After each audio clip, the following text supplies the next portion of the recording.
Hello, everyone, and welcome back to the VR Chat Show. It is a pleasure to have you here with us. Welcome. My name is Alex VR, and I am your host for today's episode. And this is the special Resolution Games Demeo episode. We are coming to you from within Rec Room inside a faithfully recreated Demeo environment. We're on a board, but we're in the room at the same time. I don't know if we're miniatures or if we're giants, and it is fantastic being in here, and we are glad to have you guys with us.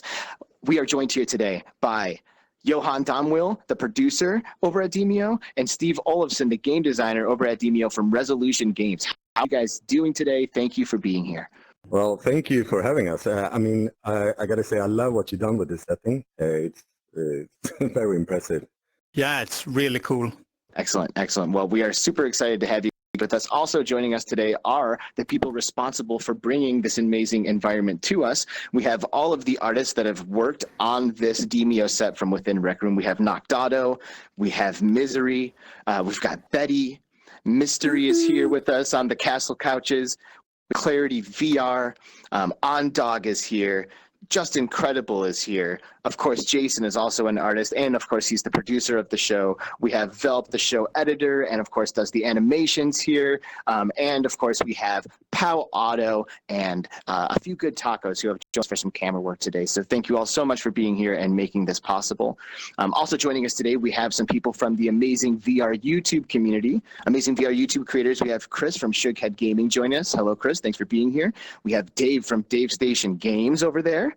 Skeeva, my co-host of the Between Realities podcast. Hello, dear friend. Good to see you over there. Skeeva. Betty is CreeperBettyPSVR. That's right. And Jason is TheLivonator VR. Thank you all for being here, and this is going to be amazing. We're so excited. I personally am absolutely in love with this game. I'm so excited that it's coming out, and the hype is real, guys. So let's kind of let's start at the top, okay? Like, tell us a little about Resolution Games. Where are you guys from, and how long has Resolution Games been around? And tell us a little bit about your positions with the company. All right. So Resolution Games was founded 6.5 years ago here in Sweden, that we are, and founded by Tommy Palm, our CEO. I've had the pleasure of working with him on and off for the last 15 or 20 years. And when he started his company, I said, I'm in. I really want to work with VR and AR and that we're working with. I mean, we released a lot of VR titles and AR titles. I think Demeo will be our 7th or 8th for Quest alone. So maybe you recognize Blast On, Cookout, Bait, and titles like that. And also Angry Birds, of course. So, yeah. We've done a lot in a short amount of time, and it's been fantastic. Yeah. Steve, you want to say something about? Yeah, so I'm Steve, and I work as a game designer on Demeo. Excellent, man. Well, thanks, Steve, for being here, and we're really excited to talk about the game.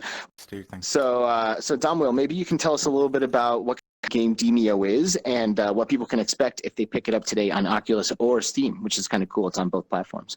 Yeah, we're releasing on both Steam and Quest, as you said. And Demeo is a tabletop in VR. I mean, we wanted to bring those two worlds together. When you were young, you were playing tabletop, or we still do, hopefully. A lot of people do. Right. But when we used to play, and the best aspect of tabletop games are the social aspect of it, I think.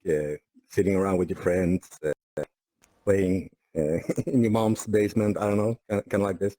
And I think we really got something here. I mean, you feel the presence of the other players when you play it, and even though you just wear these minuscule masks, yeah, it's a table game, but you don't have to set up the rules and everything. That kind of takes a lot of time playing table games. That really does, and I feel like that makes games like this kind of unapproachable for a lot of people. I mean, I've played some tabletop games. I love card games. I've played some Dungeons and Dragons, and that is like a long ordeal. You spend all day playing some Dungeons and Dragons just to get a few encounters done sometimes, And games like this, they bring it into VR and it gives it this level of immersion, and it makes you feel like you're playing those tabletop games, but it takes all the work out of things, takes all the math out it for you. It like animates things beautifully, and it kind of makes these experiences approachable for a lot of people, you know, which I think is fantastic. Now, we do have a lot of questions from the people that have joined us here today from right inside the game itself, actually. So let's focus in on the game a little bit for a moment here, and let's bring it over here to our panel of creators of all kinds. So let's go ahead and start it off with Betty. I know Betty's got something to weigh in on here for us. Hi.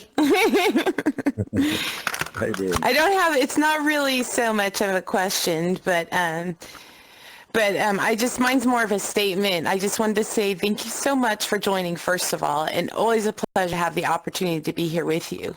Resolution Games has been pretty busy the past few years and seems to have pushed through and overcome the 2020 challenges, creating a few of my favorite multiplayer games, such as The Cookout and Black On, and now Demeo. So, which, as promised, is over the top. It's a great game. It's beautiful. I love it. It's so much fun. So with that being said, I wanted to take a moment to thank you for creating an amazing multiplayer game, or amazing multiplayer games that bring people together and bring out their social creativity, their imagination, and the cohesive gameplay. These aspects in a multiplayer games, in these type of multiplayer games, are what keep me and other players coming back for more. So I love everything about Demeo and the wonderful whimsical feeling I get when I play, and I truly, truly look forward to seeing what more magical games and update Resolution will create. Like, seriously, you guys blow me out of the water every time. I'm still a huge Cookout fan too. We love multiplayer games, and we've been doing it for a while. The player base haven't really been there in VR for multiplayer games until now, I think, with the Quest 2, and it's an amazing piece of hardware. And I think more and more multiplayer games are gonna hit the market.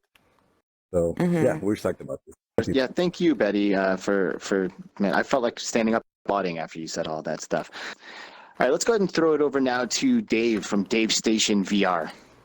Hey, thanks for being on the show, guys. Great to see you. What was the deciding factor in this game? You know, you've made a few games in the past in VR, but like, what really drove you to make a tabletop RPG? Like, what was the driving factor there?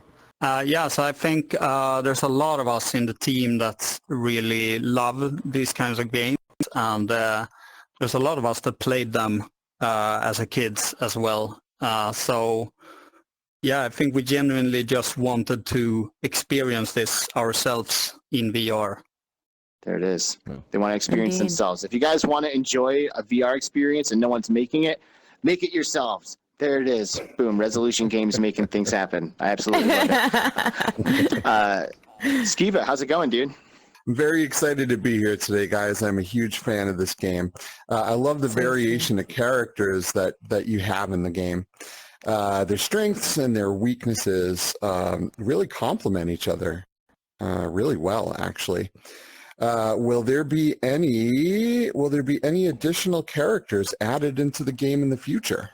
All right, so I'm not going to tell you too much about the future, but I can promise this, that we're working, still continuously working on this game, and we're going to have updates for the future, because we really believe in this game. So I can tell you this much, that more adventures and more characters will be in future updates. Excellent. Thank you so much. I'm so excited. Yay. If I could clap, I would. What does balancing a game like this look like? I can only imagine the kind of like mountain that it must be to balance the characters, balance the difficulty, balance the health and the damage that all the mobs are doing, balance the size of the rooms. Like, how do you approach balancing a game that, it frankly requires balance to be fun and to be engaging? There's a lot of factors to it. One of them is the session time, like how long does it take to play. We don't want it to take too long, so it becomes like exhausting to play. And then frankly, it's kind of down to science as well, like just trying to be scientific about it and collecting data and making graphs and stuff, and really like going down the numbers rabbit hole, so to speak. So I think is it a daunting task? Because I imagine it to be a daunting task. Well, we've been iterating on it over and over, and constantly, trying different approaches to how to balance the game. Like, what if we do this? What if we do that, etc. And but eventually, we found a way that we really found we enjoyed really a lot to play ourselves. Yeah, that's it's amazing. I love games that kind of add like some procedural generation to the experience, and it like gives you the ability to kind of come back, and it feels fresh and it feels new. What about balancing the game with like multiple players, right? Because up to 4 players can play this game. But does it make sense to go in with 2? Does it make sense to go in with 3? Can you play it solo? Like how's the balance there? You can play it in multiplayer. You can play 2, 3, or 4 players. So the game will actually balance itself. And if you play, single player, you can play skirmish mode, and in that mode you control 3 heroes by yourself. So that will be balanced exactly the same as if 3, humans are playing. Pretty cool, and I imagine that gives you more to be engaged with if you do decide to play it by yourself, which I imagine would be a good experience. My first attempt playing the game, nobody was around. I just jumped in and started messing around with the mechanics, and before I knew it, I was like, man, maybe I should wait and like get some other people, share this with someone, because I was already like kind of falling into everything and kind of getting hooked. It definitely has an addictive quality, and I know if I, for one, cannot wait to play it some more. Jason, TheLivonator VR, what do you have for us? First off, guys, absolutely love the game. I played a lot of board games in my time, but tabletop stuff didn't really get too much into. But your game, absolutely love, and I know I'm going to be playing this for a long time. One thing I do really appreciate is you put the table tilt in there, because I have nerve damage in my neck basically, so it's kind of hard for me to constantly look down into the game. So I appreciate that you did that there. That way I can see everything that's going on. Thanks for thinking all that kind of stuff. Much praises on my end to you guys for that. But yeah, absolutely love it. I know I'm going to be playing this with everybody here probably a million times over. Can't wait for more adventures and stuff. So that's it for me for the moment. Back to you, Adam. Glad to hear you like it. I mean, internally we call it the Tommy tilt. It's Tommy, our CEO. Whenever he plays, he tilts full 90 degrees and he lays down in his beanbag and plays it. Nice. I myself, and it's actually real comfy. You can lay in your bed and play this game, and I don't know many games that can do that. Is accessibility a part of the development process, or do these games sometimes just end up like being coincidentally accessible?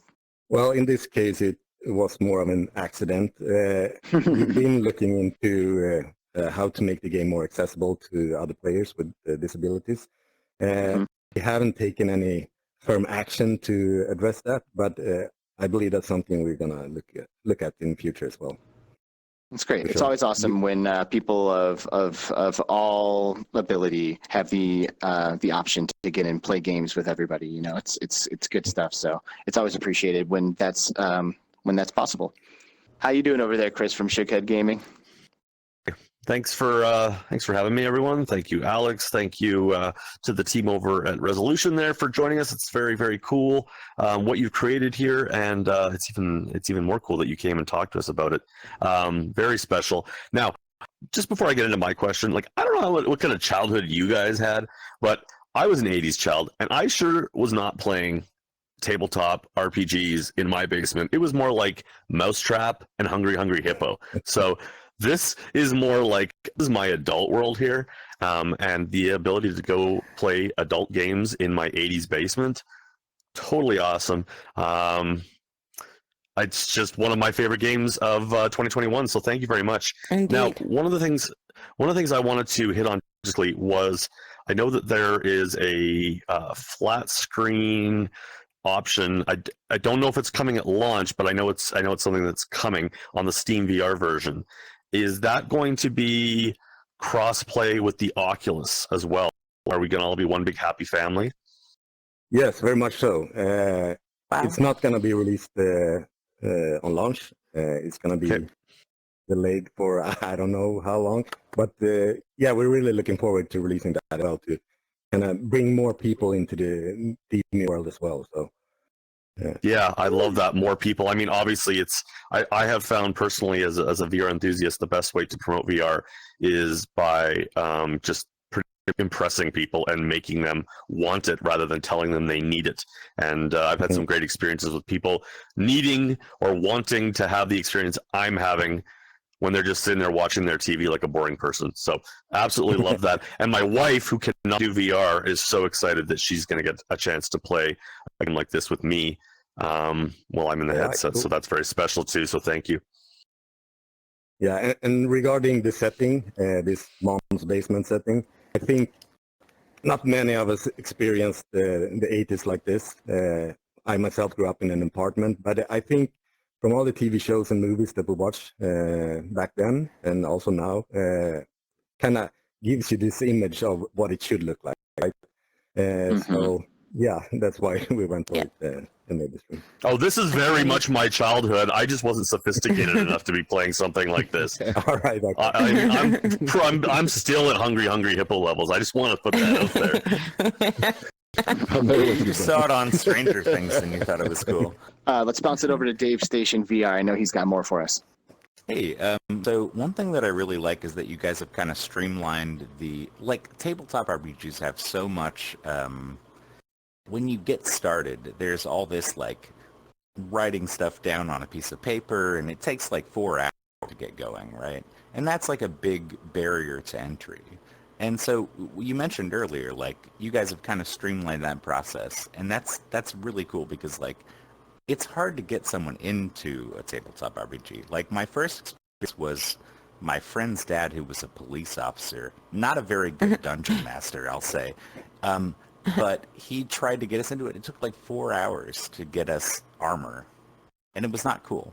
And so I love seeing stuff just it could get people who aren't already into tabletop RPGs into tabletop RPGs because you've kind of eased the process a little bit. So what was that process just streamlining? From the very beginning, we always tried to not have information overload happen in the game. So try to not, clutter the game with too many numbers, but at the same time keep it at a very interesting level for, both newcomers and experienced players. So it's been on our priority number one from the start, pretty much, to keep that at a reasonable level, pretty much, and then that by itself turns the game more approachable. Yeah, I mean, we want the game to be easy to understand and easy to learn, but the game itself shouldn't be easy, right? You should expect to die over and over again, and easy to learn, hard to master. Exactly. Yeah. Yeah, exactly. Yeah. A few good tacos. What's your question for our dudes at Resolution Games? Yeah. So I wanted to ask a little bit about future content for the game. I haven't actually had a chance to play the game yet. I'm very excited to jump into it, but I'm already thinking towards the future from just what I've seen from the trailers and stuff. So I'm curious, do you guys have plans for future content, and how would you release that future content? Is it going to be in waves of DLC, future game releases, anything like that? As I mentioned earlier, yeah, we're gonna keep working on this title, of course, because we strongly believe in it. Kind of like we did with our other titles, Blast On and Cookout, we keep doing them regularly. And I think for releases, I don't want to give any details, but yeah, there's going to be more adventures, kind of like the first adventure that we got now, and characters I mentioned will for sure be part of that. When it comes to features and stuff like that, I don't want to get into details because we don't really know yet. We want to listen to the community and be kind of agile. That I mean, we have a big backlog, but we want to be agile with what we're implementing into the game as well. I might have a follow-up to that Excellent. question Yeah. if that's okay. So, Absolutely.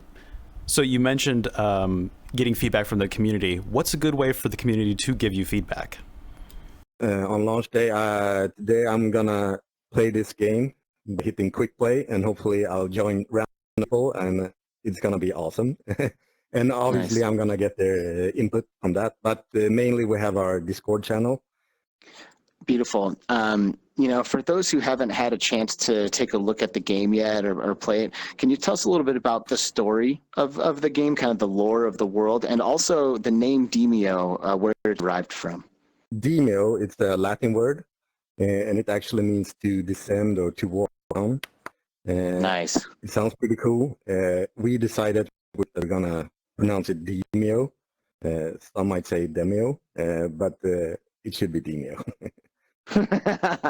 Well, it's your game. I really Cool. respect the fact that you chose it because it sounded cool. Like that's a Well, it also means descent since you're going down floor by floor. Yeah. So we thought it kind of fitted very well with it. What about the story? You know, tell us a little bit about the lore of the world. The lore, I mean, it's not, to be honest, it's not very complicated. We're looking for ways to get more lore in there because the whole team loves lore in games, and we're going to try to incorporate more about it. But as in this adventure, you're going down the dungeons to kill the Elven Queen and release the spirits, so to speak. And it eventually, I mean, there is an Elven Queen king as well, but that's for a future update. So that's the end goal for this, yeah. So future, yeah. Is there anything important that, you know, we need to say and that we need to mention before we start to wrap this up? No, I just want to say thank you guys for doing this, and I hope you all enjoy this game. And we might have one more question. I don't know if we have time for that. Can I ask one more question? Of course. This is partially a question, partially a fanboy statement from your games for someone who has played the game enough to fall in love with it. I wanted to just kind of, I promise there's a question in this, but to those who are watching, I just want to mention that this is not just, it's not just a tabletop RPG in VR, because I think that there are some people who would be like, well, then why is this in VR? And as someone who, like I made very clear, totally not a tabletop RPG person, but I have friends who play it, and I have played it. There are some things that I love about a game like this in virtual reality, and a lot of that has to do with how being in VR and being a video game has streamlined the process. The fact that, you know, when we're playing, you tilt your hand and all your cards are there. You look at your wrist and you can see the health on enemies. You can see if it's your turn, how many moves you have left. I love that characters. You swore there was a question. It's getting there. This game is keep going, Shug. You're doing great. Keep going. Yes, rude. The animation of it, the beauty of it, that like I'm it's just saying, so, keep going. Keep going. It's coming. It's coming. You know what? It's hang on. You ruined my flow. You know the other thing. Also, the aspect that people at the table don't need to have the imagination necessarily that some others will have. Like the attacks happen in front of you in real time. It's just, it makes everything it makes the whole process more streamlined. You don't have to ask your friends, what's your health? You know, what are you doing? Is it my turn? All that stuff is gone. And so my question is, Dave, ask me. What were your influences, guys, besides tabletop RPGs? And when I say that, I mean like your video game influences, because there's a lot of video game in this too. Yes. Well, I think personally, I like to take influences from a wide range of games that might not even be related directly to board games. So it's kind of hard to pinpoint one exact influence, to be honest. It's more of a mix of all the different games I've played over the years. Nice. Like and my very much influences. very much roguelike games. Yeah. Since this works as a roguelike, and yeah. Well, Johan and Steve, thank you guys so much for joining us here in Rec Room today for the VR Chat Show. This has been an absolute pleasure and honor having you with us. If it's not obvious, we're all super hyped, not only for Demeo, but for Resolution Games. So please continue to do all of the amazing work that you're doing, and know that we are behind you, rooting you along every step of the way. Thank you guys so much. Thank you for having us. Thank you. Woo! Of course, and thank you to everyone who has taken the time to watch this show, the VR Chat Show. Please subscribe to the channel. Please like these videos, because there are many more developer interviews coming, many more amazing, immersive environments made by the incredible artists here at the VR Chat Show. So like, subscribe, leave a comment saying how amazing this was. Thank you so much. We'll see you next time.